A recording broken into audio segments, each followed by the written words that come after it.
Portes, élevez vos frontons, élevez-vous, portes éternelles, qu'il entre le roi de gloire. Qui est ce roi de gloire? C'est le Seigneur, le fort, le vaillant. Portes, élevez vos frontons, élevez-vous, portes éternelles, qu'il entre le roi de gloire. Qui est ce roi de gloire? C'est le Seigneur, le fort, le vaillant des combats. Nous n'aurons pas ce dialogue ce dimanche de Rameaux, mais tu pourras le faire toi-même, peut-être en famille. Et tu pourras découvrir que les portes que tu as à ouvrir sont ton cœur. Durant 40 jours, tu t'es préparé à ouvrir ton cœur au Seigneur qui vient à ta rencontre. Tu t'es préparé, enfant de cœur, servante d'assemblée, paroissien, catéchumène, préparation à la première des communions, futur baptisé, parents de baptisés, vous tous paroissiens, aimés du Seigneur, bien-aimés du Seigneur. En entrant dans ce temps du carême, je redisais aux enfants du catéchisme et aux enfants de cœur et servantes d'assemblée combien le Seigneur était leur ami et combien nous avions à grandir dans cette amitié avec lui et à découvrir notre écoute chaque matin du Seigneur.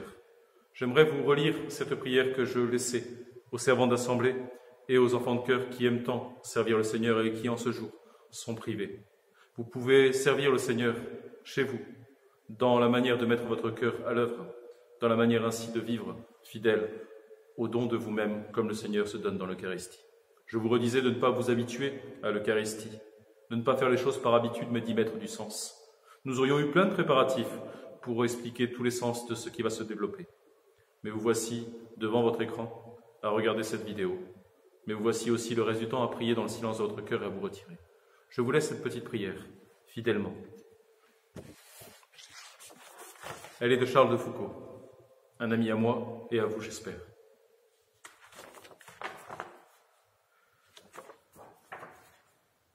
Mon Dieu qui est en moi et en qui je suis, daignez me donner ce sentiment continuel de votre présence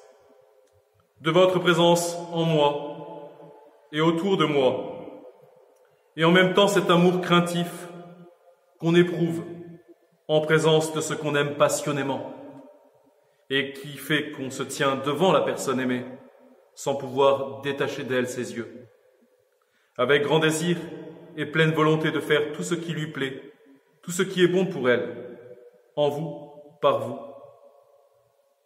et pour vous. Amen. Charles de Foucauld a désiré mettre un tabernacle au centre du désert des Touaregs, parce qu'il savait que le Seigneur attirait à lui tous les hommes par son Eucharistie, et que sa passion révélait l'amour pour toute notre humanité. Que ce temps du carême te donne de pouvoir redire cette prière et de découvrir « Portes, élevez vos frontons, qu'il entre le roi de gloire ». Quelles sont les portes que nous avons à lever? À chacun de nous de nous mettre devant la croix et de redire devant le Seigneur tout l'amour qui est le nôtre, et par cette prière de faire une véritable contrition parfaite. Nous ne pourrons pas nous confesser, mais nous pouvons faire une contrition parfaite et un désir de vivre du Seigneur chaque jour, une communion spirituelle avec lui. La joie du Seigneur est notre rempart.